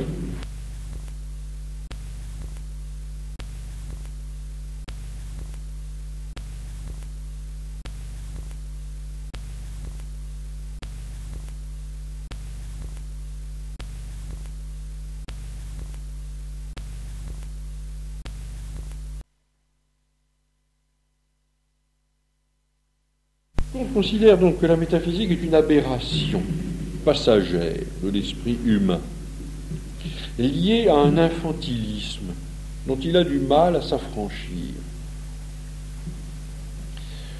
Les marxistes, mais alors je n'en parlerai pas, eux aussi considèrent que c'est une aberration passagère, mais là c'est lié à des conditions économico-sociales qui vont évoluer, et à ce moment-là, on n'aura plus besoin de faire de métaphysique. Je vais surtout voir le positivisme, et après nous passerons au relativisme kantien. Donc il ne faut pas faire de métaphysique pour les positivistes parce que il y a cette fameuse loi des trois âges. Tout le monde connaît plus ou moins la fameuse loi des trois états, dit Junier, que je cite ici. L'humanité commence par peupler l'univers d'êtres fictifs, conçus d'après elle-même, et c'est l'âge où l'état théologique, et au début était la théologie, le néandertalisme de la pensée. Lui-même réparti en fétichisme, polythéisme, monothéisme, par décantation graduelle, si on peut dire. Puis l'atmosphère sacrée, propre à ce tour d'esprit, se dissipe graduellement pour laisser la place à une sorte de laïcisation de la pensée qui substitue aux divinités des abstractions rationnelles ou entités tout aussi fantasmagoriques. C'est l'âge métaphysique. Enfin arrive l'âge positif où l'homme, débarrassé de ses superstitions, délaisse toute recherche sur la nature intime des choses, justement les essences, les substances, sur leur but, pour se contenter de l'étude des sciences. Donc on est positif, positiviste, on fait de la psychologie expérimentale, on fait de la psychologie purement phénoménologique, purement descriptive, on arrive à ce non-sens que Théodule Ribot a admirablement synthétisé une petite phrase, n'est-ce pas? La psychologie au XIXe siècle est une psyché logos, donc un discours sur l'âme sans âme, n'est-ce pas? Une psychologie sans âme, c'est-à-dire un discours sur l'âme alors qu'il n'y a plus d'âme, n'est-ce pas? Parce que l'âme est une réalité d'ordre métaphysique et ça n'intéresse plus quand on est positiviste. Alors, je vous donne là, pour que vous entendiez un petit peu autre chose que ce que je vous ai dit, je vous donne quelques extraits de Junier. Junier que j'aime beaucoup, parce que c'était un professeur classe préparatoire au lycée Fermat. Il était professeur de philosophie en Cagne à Fermat, pensée très roborative. C'était de ces professeurs sympathiques qui n'hésitaient pas à lancer des gafiots à la tête de leurs étudiants lorsqu'ils les trouvaient un petit peu assoupis. Nous passerons aux travaux pratiques dans un quart d'heure, si vous voulez. Alors voici ce qu'il dit. La science expérimentale, donc le positivisme, le vit, n'est-ce pas, dans ce scientisme. La science expérimentale relie des phénomènes les uns aux autres, laissant de côté, elle l'avoue du reste, toute recherche sur la nature intime du réel. Donc, pas d'intus lectio. Pour établir son réseau de lois, elle commence par isoler certains aspects du donné de leur contexte, par négliger délibérément tout ce qui est qualitatif au profit de ce qui se mesure, donc du quantitatif, par remplacer ce qui est immédiatement constaté par des symboles mathématiques qui ressemblent autant aux choses, dit joliment Eddington, qu'un numéro de téléphone ressemble à l'abonné qu'il permet d'appeler. C'est vrai, donc c'est ça. On est dans ces lois, dans ce réseau, c'est très positif, très très positiviste. On a donc ces lois, dégager des expériences, mais on n'atteint jamais l'essence des choses, parce que l'essence des choses, c'est métaphysique, donc c'est pas sérieux. Donc on préfère, c'est ça, intéresser à ces formulations mathématiques, et on se dit ça suffit, il n'y a pas besoin. Là, il y aurait aussi des choses à lire dans Descartes, ça c'est sur cet idéalisme, ce romantisme de la science, ce qu'il appelle le romantisme de la science, cette façon que l'on a effectivement d'encapsuler le réel dans des formules mathématiques et de ne plus entrer en rapport avec ce réel, plus se laisser justement féconder par le réel, comme nous voyions la fois dernière. Donc, c'est ça le positivisme, donc un numéro de téléphone qui devrait ressembler à l'abonné qu'il permet d'appeler. Donc vous voyez, ici c'est le 42 22 0026, donc vous dites oui, c'est ça, Laurent, il a 4 membres, c'est ça, 2 yeux, 2 oreilles, 2 narines, donc ça fait 4, 2, 2, 2, 0, 0, il a chacun 2 verres, c'est ça, il a des lunettes, c'est un tétard, donc c'est ça. Et puis 6, 2, 2, 2, 2, 6. Eh bien, il a 6 cheveux. Ça y est. Hop, on est bon. Mais non, c'est pas sérieux. D'abord parce que j'en ai plus. Et on voudrait que l'humanité... Alors c'est là, justement, qu'il y a une indignation de la part de Junier, indignation tout à fait légitime, qui va dans le sens de ce que disait tout à l'heure de Descartes, ce que disait aussi le père Calmet. On n'a pas le droit de renier ainsi l'esprit humain, on n'a pas le droit de frustrer à ce point une tendance primordiale, on ne peut pas, n'est-ce pas, se passer de ce besoin vital, il dit, et on voudrait que l'humanité se contentât de ce type d'études, délaissant les problèmes qui lui importent le plus, sa liberté, le sens de sa destinée, le pourquoi de la souffrance et du mal moral, le fait de savoir si tout périt à la mort. Émile Faguet, le critique littéraire que vous connaissez, le bon Faguet écrivait fort bien, serait dément celui qui, se réveillant en chemin de fer, ne sachant plus d'où il est parti, ni où il va, contemplerait son compartiment, l'analyserait, prendrait des notes, et ne s'inquiéterait pas de savoir où il peut arriver. Là, il y a une cécité, ou une myopie, si vous voulez, n'est-ce pas? On s'interdit de voir d'où l'on vient, où l'on va, ça devient un peu insensé au sens étymologique. Telle est pourtant la situation du positiviste orthodoxe, s'il y en a jamais eu, se demande Junier. Donc, pour lui, le positivisme n'est qu'une mutilation de l'intelligence. On ne peut pas s'en passer, parce que si on s'en passe, on se mutile. C'est comme si on décidait de se passer de ses mains, de se passer de ses jambes, de se passer de ses yeux. On a besoin, on a une intelligence qui est faite pour intus legere. Alors on n'a pas le droit de la mutiler à ce point. Le positivisme est une mutilation de l'intelligence en ses exigences les plus foncières. Vous retrouvez donc le même registre, tendance primordiale, exigence foncière, besoin vital et authentique. Il nous fournit, alors il retrouve ce que nous disions tout à l'heure, ce positivisme alors nous fournit un univers plat où manque la hauteur et la profondeur. Relisez Sartre et vous allez me dire si vous ne trouvez pas ça. Et c'est ça qui donne justement la nausée. Je ne plaisante pas. J'avais d'ailleurs quelqu'un qui lisait La nausée à côté de moi dans le train et je cherchais désespérément où sont les sachets en plastique qu'on cache derrière le siège avant, des fois qu'elle passe aux travaux pratiques. Mais il y a une impression de nausée qui est très forte parce que l'art littéraire de Sartre n'est pas médiocre. Et cette nausée, elle est provoquée justement par le fait qu'il y a là un univers parfaitement plat.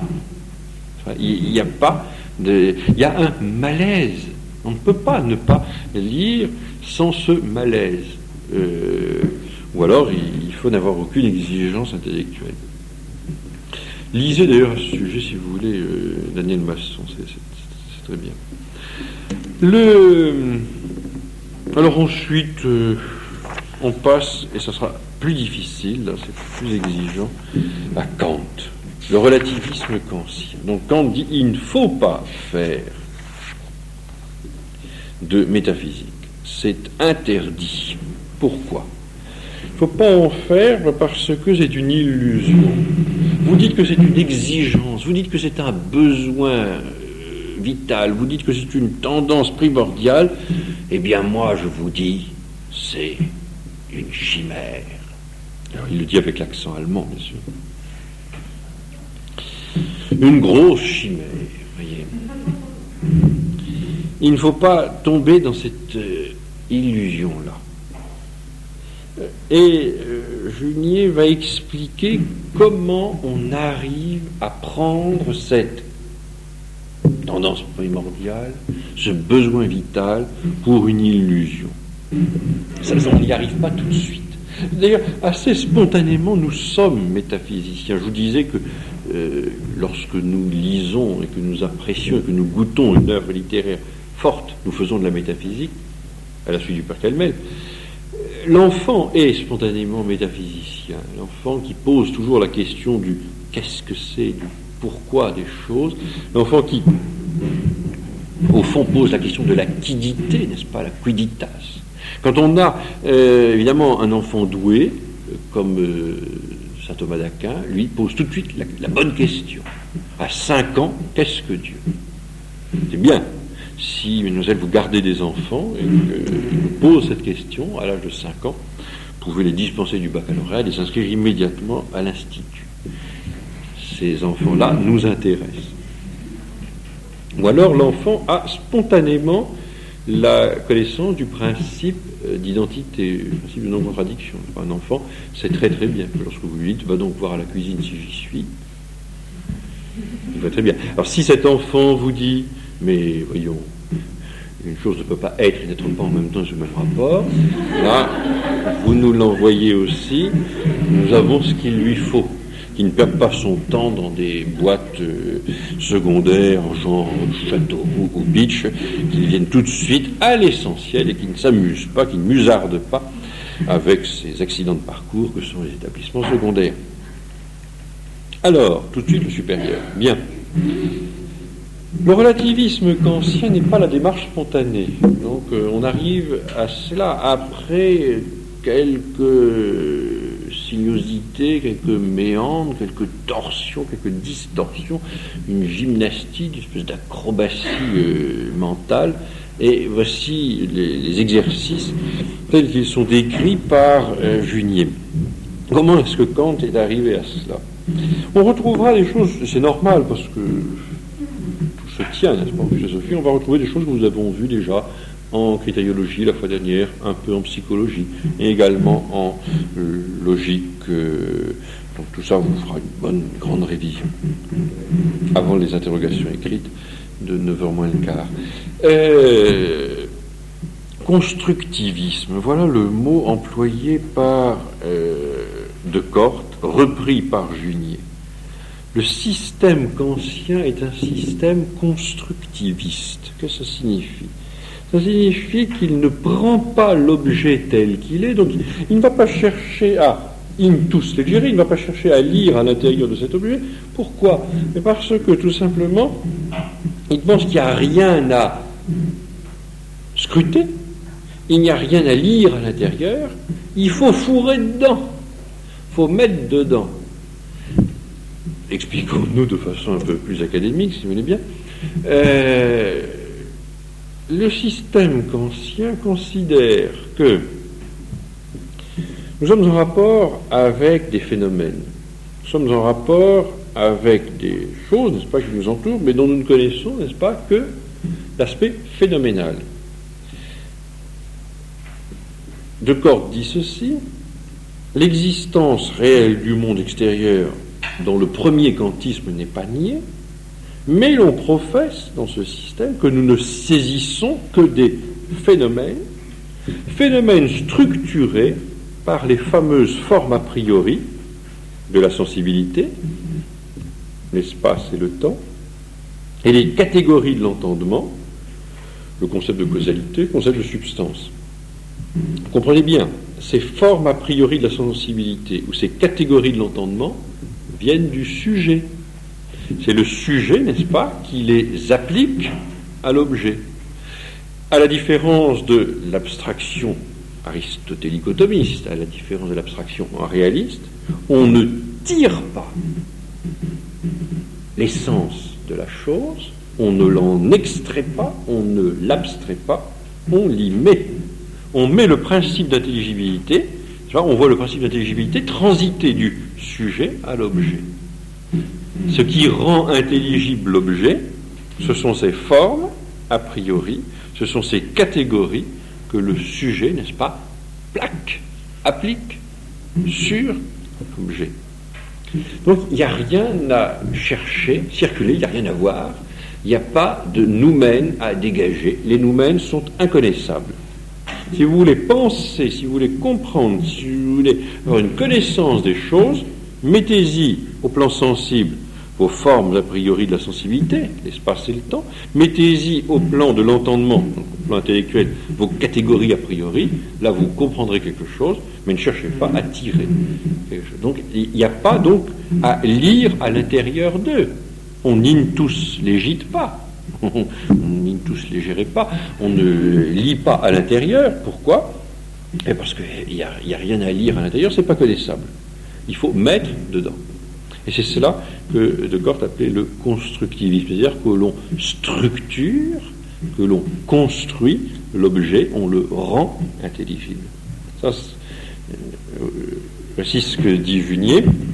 Dans une telle perspective, si les mathématiques, la physique, voire les autres sciences gardent encore une certaine portée, d'ailleurs limitée, la métaphysique qui prétend atteindre le fond des choses, mais ne dispose d'aucune vérification digne de ce nom, est évidemment illusoire, tout en découlant pourtant d'un penchant naturel. Et ça c'est vrai, Kant ne le nie pas, mais il dit qu'il ne faut pas céder justement à ce penchant naturel. Il reconnaît qu'il y a une tendance, il reconnaît qu'il y a là quelque chose dans notre nature. Au fond, peut-être pas le besoin vital, mais la tendance primordiale, il la voit. Mais attention, dit-il, méfiez-vous, gardez-vous de rentrer dans ce genre-là. Ne suivez pas ce genre de penchant pervers. Il met en garde donc contre la métaphysique. Et après lui, alors, il n'y aura plus de métaphysique vraie. Je n'insiste pas trop. Pour ceux d'entre vous qui voudraient voir cela, mais c'est quelque chose d'un petit peu technique. Junier montre que l'activité intellectuelle est déformée par Kant, parce qu'il confond deux types d'activités. Il y a les activités transitives, n'est-ce pas, où l'action, n'est-ce pas, émigre du sujet et va dans l'objet, n'est-ce pas, type de l'action transitive, n'est-ce pas, je donne une gifle à quelqu'un. Il y a une transition. Si quelqu'un ne comprend pas, je puis livrer une expérience simple. Type d'activité immanente, ça reste à l'intérieur du sujet, ça ne sort pas, ça ne transite pas. Eh bien, l'activité intellectuelle est de type immanent. Elle reste dans le sujet. Malheureusement, Kant considère l'activité intellectuelle sur le mode de l'activité transitive.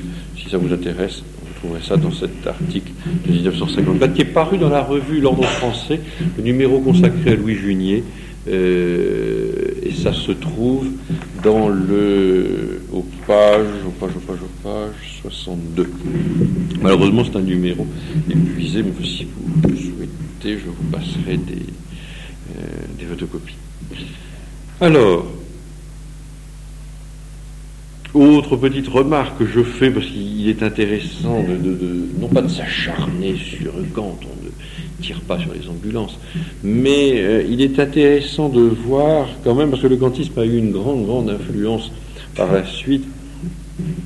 J'essaierai de vous montrer peut-être tout à l'heure, tout de suite, rassurez-vous,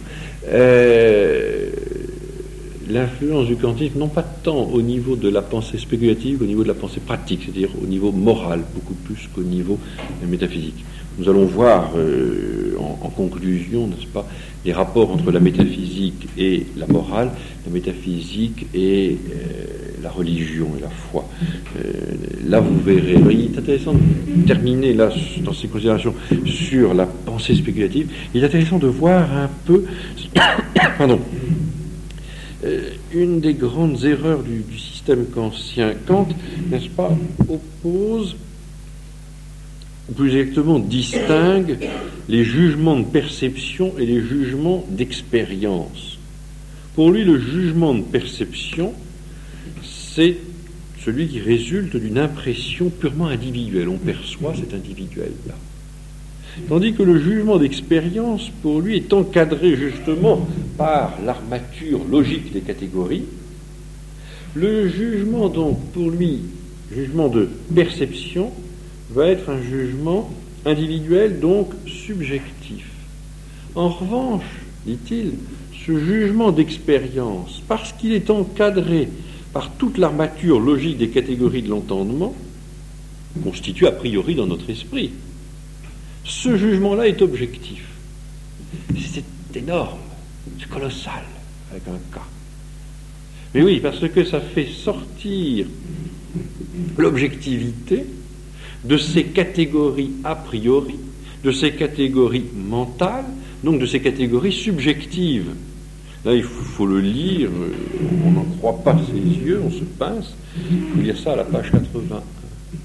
N'est-ce pas? Pour Kant, l'objectivité découle de ces catégories mentales, subjectives, que sont nos catégories a priori. Mais alors vous allez me dire, il n'est quand même pas si idiot, vous le faites passer là pour un imbécile. Non, de fait, il y a une petite astuce, il y a un petit truc. Pour lui, c'est objectif, pourquoi? C'est parce que tout le monde a les mêmes catégories. Alors, en vertu de l'universalité de ces catégories, parce que la structure mentale est la même, on a la garantie d'une objectivité. Le réalisme thomiste dit non. L'objectivité est à prendre du côté de l'objet, et non pas du côté de l'universalité de la subjectivité. Ça n'est pas à prendre, cette objectivité, n'est-ce pas, n'est pas à prendre du côté d'une subjectivité universelle, de forme ou de catégorie subjective qui serait commune à toute la nature. Comme dit Junier ici à la page 81, pour la pensée spontanée, comme pour celle du savant, comme pour celle du philosophe réaliste, est subjectif ce qui vient de nous, de notre psychisme, est objectif ce qui vient du réel lui-même.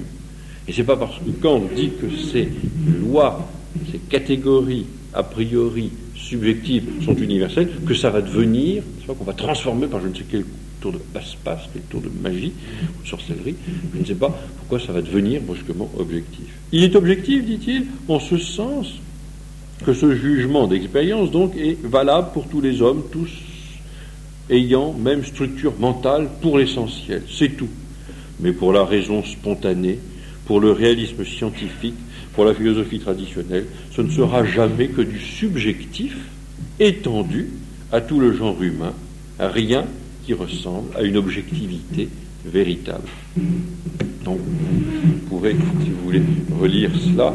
Si vous vous intéressez un petit peu au système kantien, si vous voulez voir comment est-ce que l'on a le kantisme, n'est-ce pas, démoli de façon très pernicieuse et durable cette quête métaphysique, vous pouvez lire. Il y a par exemple chez Beauchesne, de même que je vous ai recommandé l'ouvrage de Verneau, Philosophie de l'homme, je vous recommande du même chanoine Verneau son tome de philosophie moderne. Il y a 3 tomes de philosophie, d'histoire de la philosophie, et le 2e tome, Philosophie moderne, est fait par Verneau. Et Verneau a été kantien. Donc Verneau connaît le kantisme de l'intérieur. Il sait très très très bien toutes les faiblesses du système. Et là, vous avez en 20, 25 pages, 30 pages, une synthèse du système kantien et un déboulonnage parfaitement réjouissant et extrêmement roboratif. Donc je vous recommande ça, mais après les austérités du carême, parce que vous connaîtrez les joies pascales. Non, parce que je ne veux pas que vous lisiez quelque chose d'aussi plaisant, là, comme ça, sans l'avoir mérité. Alors, passons, et je termine sur ça. La métaphysique, bien sûr, donc j'essaie de vous montrer, je réponds toujours à cette question, peut-on s'en passer? Je vous dis, on ne peut pas s'en passer, de fait, on ne s'en passe pas. On en fait toujours, même quand on ne sait pas. Du moment qu'on a une intelligence. L'intelligence est métaphysicienne. Je vous dis, bien sûr, que quand on fait de la métaphysique, quand on pose des questions métaphysiques, mais qu'on n'est pas dans le registre de la métaphysique, quand on en pose, par exemple, en littérature, il y a toujours place, justement, pour la métaphysique professionnelle. Deuxième partie de mon petit exposé, de mon petit topo, je vous dis, attention, il y a des gens qui sont contre, il y a des gens qui n'aiment pas la métaphysique, à qui la métaphysique donne des boutons, de l'urticaire, qui sont allergiques, Comte et Kant.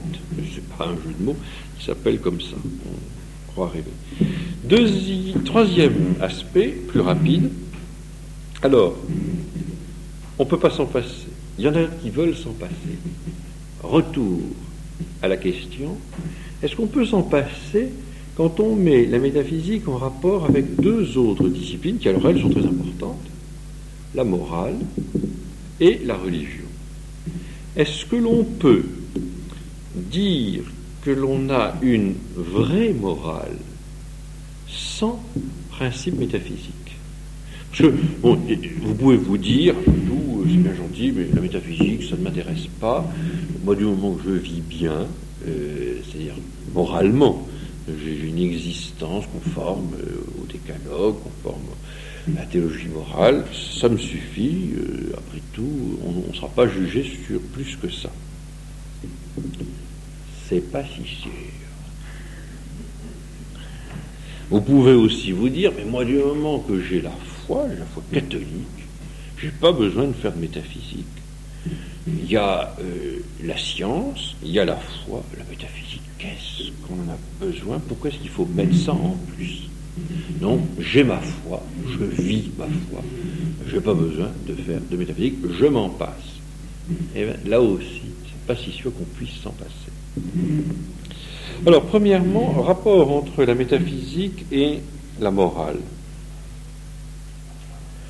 On peut, dit Junier, et on doit se demander si une attitude morale cohérente peut découler d'une négation de la métaphysique. Est-ce qu'on peut, en ayant ruiné la métaphysique, arriver à une attitude morale cohérente? Et ici, Junier va citer, ce qui prouve qu'il n'est pas sectaire, va citer un auteur dont je sais qu'il le détestait cordialement, c'est Roland d'Albiez.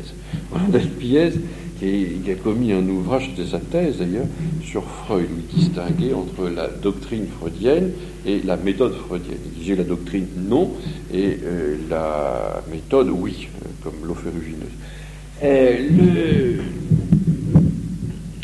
Junier dit, bon, allez, ne nous braquons pas, d'Albiez a quand même écrit au moins une chose intéressante, celle-là, on va la citer. Nous rencontrons ici, dit donc Roland d'Albiez, la difficulté à laquelle viennent se buter toutes les morales, de l'utile et de l'intérêt. Donc on vous dit, il n'y a pas besoin de faire de la métaphysique, il n'y a pas besoin d'investir dans des spéculations métaphysiques. Il faut être pratique, concret, pragmatique. L'utile, l'intérêt, c'est ça qui compte. Donc une morale de l'utile, une morale utilitariste, c'est beaucoup mieux. L'utile, dit d'Albiez, est une notion relative. Et il faut préciser le terme auquel l'utilité se réfère. Utile, c'est une notion relative, c'est-à-dire qu'il faut toujours se poser la question, c'est utile à quoi? C'est utile en quoi? L'utile, c'est pas un absolu, c'est toujours utile pour quelque chose. C'est utile pour, rentrer chez soi, d'avoir un ticket de métro. Bon. C'est toujours quelque chose de relatif. Et là, il n'y a que deux réponses. Une chose est utile, soit parce qu'elle procure du plaisir, soit parce qu'elle procure une perfection. Donc, les morales utilitaires sont ou bien des morales qui conduisent au plaisir, donc les hédonismes, ou bien des morales qui sont utiles pour se perfectionner. Les morales de l'utilité ne sont qu'un trompe-l'œil. Il n'y a au fond que des morales du plaisir et des morales de la perfection. Il faut choisir. Même si théoriquement on se refuse à opter, pratiquement on choisit quand même. Le positiviste, qui répudie toute métaphysique, et on revient, n'est-ce pas, à ces disciples d'Auguste Comte, qui vous disent il n'y a pas de métaphysique, c'était le deuxième âge, mais maintenant on est au troisième âge, en attendant le nouvel âge. On est au troisième âge, il n'y a pas besoin de faire de métaphysique. Eh bien, le positiviste qui répudie toute métaphysique ne peut, sans contredire à ses principes, construire une morale de la perfection. L'absolu de la loi morale lui échappe, parce que justement, il n'entre pas dans l'essence des choses, il n'atteint pas justement l'absolu. Il reste dans l'accidentel, il reste dans tout ce qui est transitoire, il n'entre pas dans l'absolu. Dès lors, quelle que puisse être l'élévation de son caractère, il glissera sur la pente du relativisme moral. Alors, on peut se dire, bon d'accord, peut-être que le positivisme ne permet pas, parce qu'il récuse la métaphysique, d'atteindre une vraie morale. Ça va être une morale jouisseuse, une morale du plaisir, une morale hédoniste. Parce que de fait, il s'est interdit l'accès à l'essentiel, l'accès à l'absolu, l'accès à ce qui permet justement d'atteindre une perfection. Il s'est interdit même peut-être l'accès à l'actuation, à la plénitude. Bon, troisième volet de l'ontologie. Mais, vous allez me dire, parce que vous êtes malin, mais Kant, vous ne pouvez pas lui faire ce reproche-là, parce que de fait, il y a une raison pure qui détruit la métaphysique, mais il y a une raison pratique qui permet de retrouver Dieu en particulier. C'est bien ça. Alors, à la page 83, Junier s'intéresse à cette question-là. Aurons-nous recours à l'austère morale kantienne? Celle-ci, justement, se présente comme un absolu. Mais vous comprenez bien, ici, il s'agit de cet absolu qui participe de l'universel subjectif qu'on a vu en philosophie spéculative. Ce n'est pas un absolu ontologique, c'est quand même un absolu psychologique. Celle-ci, donc, se présente comme un absolu, avec son impératif catégorique de la raison. Ça a été la morale laïque, jusqu'à il n'y a encore pas très longtemps dans notre bonne République. Kant considère que la morale n'a nul besoin de la métaphysique pour subsister, ou plutôt que c'est à la morale de réintroduire certaines notions métaphysiques indémontrables, mais alors postulées. N'est-ce pas? Ça va être concevable, c'est pas démontrable, la liberté, la vie future, l'existence de Dieu. Ces choses-là, on ne peut pas les trouver en philosophie spéculative, mais on va les retrouver en philosophie pratique et on va les réintroduire comme cela. Mais cette position est équivoque. Ou bien les postulats de la raison pratique sont indispensables à la validité de l'impératif catégorique. Et alors on ne peut plus dire que celui-ci, cet impératif, se suffit absolument. Ou bien ils ne sont pas strictement indispensables à la consistance de l'obligation morale, et on ne voit plus pourquoi Kant réintroduit ces notions, pour lui indémontrables spéculativement. Donc, dit Junier ici, cette morale qui fait fi de la métaphysique est intrinsèquement contradictoire.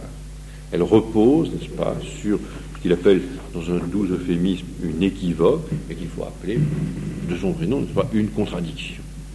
Il faut savoir un peu qu'est-ce que ce sont ces postulats. S'ils sont indispensables à la validité de l'impératif catégorique, c'est que cet impératif n'a pas de valeur absolue. Donc on ne peut pas faire une morale absolue à partir de ça. Ou alors ils ne sont pas indispensables à la consistance de l'obligation morale, et on ne voit pas alors pourquoi Kant les réintroduit, n'est-ce pas, réintroduit ces notions, indémontrables spéculativement, mais à postuler quand même. Là, il y a une contradiction. Ça ne tient pas. Vous allez me dire, mais cette contradiction, on n'a rien à faire ou à cirer, si vous avez le vocabulaire d'Édith Cresson. Je vais vous livrer là 2-3 petits repères, quelques petites pistes, n'est-ce pas, pour vous titiller neuronalement et vous occuper sainement jusqu'à la fin de votre carême.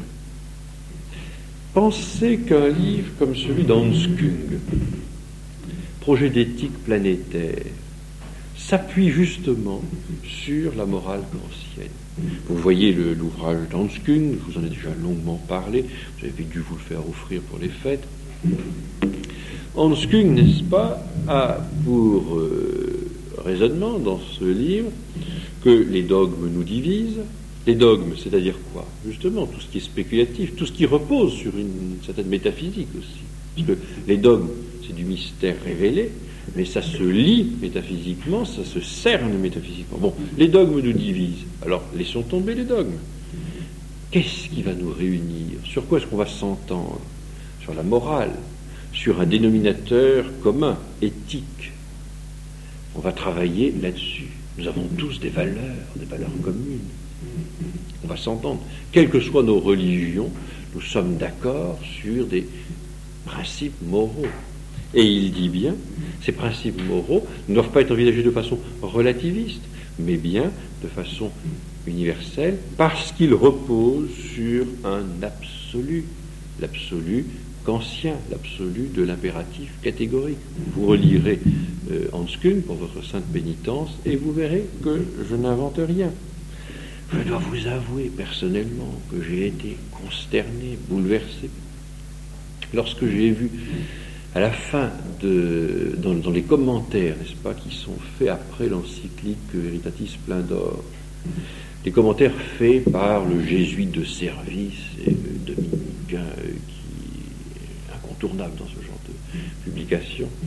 Qu'est-ce que je vois sous la plume? Alors, je ne sais plus si c'est le père Cotier ou le père Chapelle, disant l'impératif, l'absolu. Alors, bien sûr, aujourd'hui, on est un petit peu habitué à une morale de circonstance, une morale un peu opportuniste, un petit peu une morale à géométrie variable, caoutchouteuse, comme du latex. Et on se dit, il n'y a plus besoin de faire appel à un universel absolu. Mais, dit-il, quand on a eu un petit peu une familiarité avec la philosophie chrétienne et la philosophie kantienne, mise là dans le même sac. Comme ça. Eh bien, ça va très bien, on comprend. Pour lui, la notion, alors je ne sais pas si c'est Chapelle, si c'est Cotier ou un autre, pour lui, n'est-ce pas, les notions d'absolu, moral, la notion, n'est-ce pas, d'impératif, s'impose à partir de la fréquentation de la philosophie christiano-kantienne ou kantiano-chrétienne. Ben, c'est pas possible. Si vous voulez, la morale kantienne repose sur tout sauf sur la philosophia perennis, sauf sur la philosophie réaliste. Donc c'est ce genre d'accouplement à quelque chose de profondément immoral. Et je reste honnête. Donc, vous pourrez regarder cela et voir l'actualité donc de ce propos. Je termine, avant qu'on soit obligé de ranimer les derniers survivants, par cette petite remarque, les rapports entre la métaphysique et le point de vue religieux. Ici, alors, Junier pose cette objection, en disant, vous voyez, il y a la religion, qui relève de la foi, et qui n'a rien à voir avec la raison. Et puis il y a la science, qui est une affaire d'expérience et de calcul. Donc, le domaine religieux, qui relève de la foi, le domaine scientifique, qui relève de l'expérience, et c'est tout. Qu'est-ce que vous voulez faire avec cette métaphysique? Entre les deux, rien. La philosophie, surtout la métaphysique, n'est qu'un verbiage inutile aux croyants comme aux savants. Donc, vous êtes croyant, vous n'avez pas besoin de métaphysique. Vous pouvez vous en passer. Vous êtes scientifique, vous n'avez pas besoin de métaphysique, vous pouvez vous en passer. Donc, des deux côtés, on peut s'en passer. Je laisse de côté l'aspect scientifique, qui ne nous regarde pas ce soir. Je veux voir si, en tant que croyant, je peux me passer de métaphysique. En tant que catholique, est-ce que je peux dire que ma foi est tout à fait normale lorsque elle fait fi de toute métaphysique? Eh bien, c'est non. Là encore, pour deux raisons. D'abord parce que pour la théologie catholique, il y a, avant la théologie, ce qu'on appelle l'apologétique, et il y a les préambules de foi qui, eux, s'appuient sur la métaphysique. La démonstration de l'existence de Dieu que nous verrons la prochaine fois, je pense, dans un mois, l'immortalité de l'âme, la liberté, l'existence d'une loi morale, la spiritualité même de cette âme, tout cela s'étudie en métaphysique. Tout cela se voit en métaphysique. Vous allez me dire, mais non, puisqu'en métaphysique, on ne voit que essence, existence, substance, accident, acte, puissance. Non, on voit quand même d'autres choses, c'est plus compliqué que ça. Et il faut savoir que, de toute façon, tout ce qui est fait en philosophie est fait sous un regard métaphysique. En particulier, nous ne faisons pas de psychologie sans cet éclairage métaphysique. La psychologie que nous avons vue, il y a deux ou trois séances, est une psychologie métaphysique, éclairée par la métaphysique. Nous ne faisons pas simplement des expériences, nous ne faisons pas de la psychologie phénoménologique. On ne s'amuse pas simplement à étudier le réflexe rotulien, on ne s'amuse pas à vérifier la loi de Fechner, si on élève au carré un stimulus, on doit voir la réponse elle-même élevée au carré. Non, c'est très intéressant. On ne fait pas d'expérience avec des rats, c'est captivant, tout ça n'est pas négligeable, ça éclaire beaucoup, mais ça ne suffit pas, n'est-ce pas? Ça ne nous donne pas le pourquoi des choses. Donc, dit Junier, pas possible d'établir une foi solide sans une apologétique, et pas d'apologétique possible sans préambule de la foi, c'est-à-dire justement sans ces vérités d'ordre métaphysique, que sont par exemple la démonstration de l'existence de Dieu. Et vous allez dire, bon, ça c'est peut-être la vie de Junier, c'est peut-être la vie de Laurence, enfin, non, malheureusement, c'est ni seulement Junier, ni seulement Laurence, c'est aussi l'Église. Vous ne croyez pas, bien sûr, je le sais. Ça, c'est la petite paranoïa qu'on développe tous à la fin d'un cours quand on enseigne. Citons alors la lettre au clergé français ad clerum Gallier du 8 septembre 1890 de Léon XIII. Léon XIII, justement, s'en prend avec beaucoup d'énergie à ce système kantien qui prétend donc, encore une fois, ruiner la métaphysique et dire que la métaphysique n'est en rien utile à la foi. Bien évidemment, la métaphysique ne démontre pas la foi, mais la métaphysique prépare. Les préambula fidei, n'est-ce pas, ces préambules, ce vestibule à foi, qui sont là, au seuil de toute apologétique, sont bien nécessaires. Alors voici ce que dit Léon XIII. C'est pour nous une profonde douleur que d'apprendre que depuis quelques années, des catholiques ont cru pouvoir se mettre à la remorque d'une philosophie qui, sous le spécieux prétexte d'affranchir la raison humaine de toute idée préconçue et de toute illusion métaphysique, lui dénie le droit de rien affirmer au-delà de ses propres opérations, forme a priori de la sensibilité, catégorie a priori de l'entendement, donc ses propres opérations, sacrifiant ainsi à un subjectivisme radical. Le kantisme, c'est un subjectivisme. Donc, sacrifiant ainsi à un subjectivisme radical, quoi, toutes les certitudes que la métaphysique traditionnelle, consacrée par l'autorité des plus vigoureux esprits, donnait comme nécessaire et inébranlable fondement de la démonstration de l'existence de Dieu, de la spiritualité, de l'immortalité de l'âme et de la réalité objective du monde extérieur. Il est certain, voyez-vous, que si l'on supprime toute apologétique, si on supprime toute démarche métaphysique au seuil, n'est-ce pas, de la foi va alors reposer sur une espèce de sentimentalisme gélatineux. De même que la morale, si elle ne repose pas sur des convictions solidement établies en métaphysique, qu'est-ce qu'elle risque? Elle va trouver un espèce de moralisme, n'est-ce pas, dégoulinant. Et c'est cela. D'ailleurs, chez Kant, il y a aussi un peu de cela, un peu de son éducation piétiste en particulier, il y est pour quelque chose. La morale n'est pas le moralisme, n'est-ce pas? C'est autre chose. La morale est supérieure. C'est pas, on ne saupoudre pas des petites remarques morales comme de la chapelure sur un gratin. C'est parce qu'il y a effectivement des existences gratinées en morale. Le danger, donc, est là. Mais il n'est pas que là. Il faut aussi savoir qu'en théologie, on a besoin de métaphysique. Alors, pas simplement en apologétique, mais en théologie. En théologie. Pourquoi? Parce que on a besoin, non pas de percer les mystères, c'est impossible, mais on doit quand même essayer de cerner les mystères. Vous savez comme moi, la définition la plus juste de la théologie, n'est-ce pas, c'est cette fides querens intellectum, cette foi qui cherche l'intelligence, qui cherche à rendre compte un petit peu de ces mystères.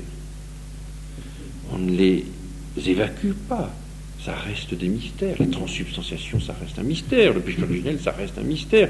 L'union hypostatique, ça reste un mystère. Mais on essaye d'en avoir une certaine intelligence. Pas une intelligence certaine, c'est impossible, mais une certaine intelligence. Alors, où allez-vous vous procurer cette certaine intelligence si vous avez bazardé toute notion métaphysique? En particulier, nous avons vu que, en métaphysique, on étudie la notion d'essence, existence, la notion de substance, d'accident. Stop, arrêt sur image ici. Substance, accident. Vous avez entendu parler de transsubstantiation? On ne va pas expliquer la transsubstantiation, on ne va pas dire comment ça se passe, mais on cerne. Mais on ne peut cerner que si on a les outils conceptuels suffisamment affûtés et tout simplement futés. Il faut avoir la notion de substance et la notion d'accident. Si on considère que ça n'existe pas, que ce sont des mots, alors on n'en parle plus et on ne peut plus rien dire. Et alors on tombe dans une espèce de fidéisme sentimentalo-charismatico, gélatineux. Donc c'est pas possible. Vous voyez? Que le danger ne soit pas illusoire. L'histoire le montre suffisamment. Un simple exemple. Alors Junier lui en donne un. Moi je vous ai donné la transsubstantiation, lui va parler d'incarnation. Souvenez-vous de, je me souviens Madiran dans la religion du XXe siècle, lorsqu'il dénonçait la religion de Saint Avold. Je suis passé par Saint Avold ce week-end, donc j'ai pensé à ça. Lorsque ces évêques déjà là qui commençaient à débloquer sérieusement, disait mais la notion de substance on n'en a que faire, c'est tout ça, c'est paléo, archéo, Jurassic Park, c'est pas ça. On bazarde la notion de substance, on ne peut plus expliquer la transsubstantiation, on ne peut plus en parler tout simplement. Lorsque l'on vous dit ici le concept n'est qu'un mot reliant des images, on est nominaliste. Que devient l'incarnation alors? Si la notion justement de nature ou d'essence disparaît, si la notion de personne ou de substance disparaît, on ne peut plus penser la foi. La personne, la nature, vous savez, l'union hypostatique, c'est ça, n'est-ce pas? Deux natures, une personne, la personne, n'est-ce pas, de notre Seigneur, et puis la nature humaine, la nature divine. Mais si la notion de personne, telle qu'elle a été définie par Boès au 5e siècle, il vous en souvient, substance individuelle de nature rationnelle, est complètement volatilisée, alors on ne peut plus en parler. Donc il n'y a plus de personne, plus de substance. Bon, on n'en parle plus. Si la notion de nature n'existe plus, si la notion d'essence n'existe plus, on ne peut plus en parler. On a donc affaire à des étiquettes sans consistance. On retrouve, n'est-ce pas, le nominalisme, flatus vocis, titulus cinere. Donc on ne peut pas, là aussi, se passer de métaphysique. Donc, je voudrais au terme de cela que vous vous sentiez, comment dirais-je, légèrement encerclé. Rendez-vous, vous êtes encerclés. Quoi que nous fassions, n'est-ce pas, on ne peut pas se passer de métaphysique. Donc, on ne peut pas s'en passer lorsqu'on fait de la littérature. Une littérature sérieuse, puissante, parce que toute littérature traite de problèmes métaphysiques, qui ne trouvent vraiment leur explication qu'à ce plan-là. On ne peut pas, si on travaille en éducation, on ne peut pas, si on fait de la spiritualité. Il y a des auteurs qui vous disent si on peut s'en passer, mais on voit qu'ils tombent dans des contradictions invraisemblables. C'est le numéro de téléphone, 42 22 0026, c'est le compartiment de train. Ça, pour Kant. Ou alors, c'est Kant qui arrive à vous expliquer que la subjectivité, c'est l'objectivité, que l'objectivité, c'est la subjectivité. C'est un point de vue intéressant, mais c'est peut-être quand même un petit peu délirant. Donc, on récusite le deuxième volet. Troisième volet, on peut se dire, mais moi je m'en passe parce que je ne fais pas de littérature. Moi, du moment que je vis moralement, eh bien, on peut vous expliquer, il est difficile de justifier une vie morale s'il n'y a pas de métaphysique. Alors vous vous dites, mais tant pis, moi je suis croyant. Eh bien, on vous dit, il n'est pas possible de justifier une vie de foi authentique sans une certaine métaphysique en apologétique ou en théologie. Conclusion, rendez-vous, vous êtes cerné. Voilà, c'est la conclusion.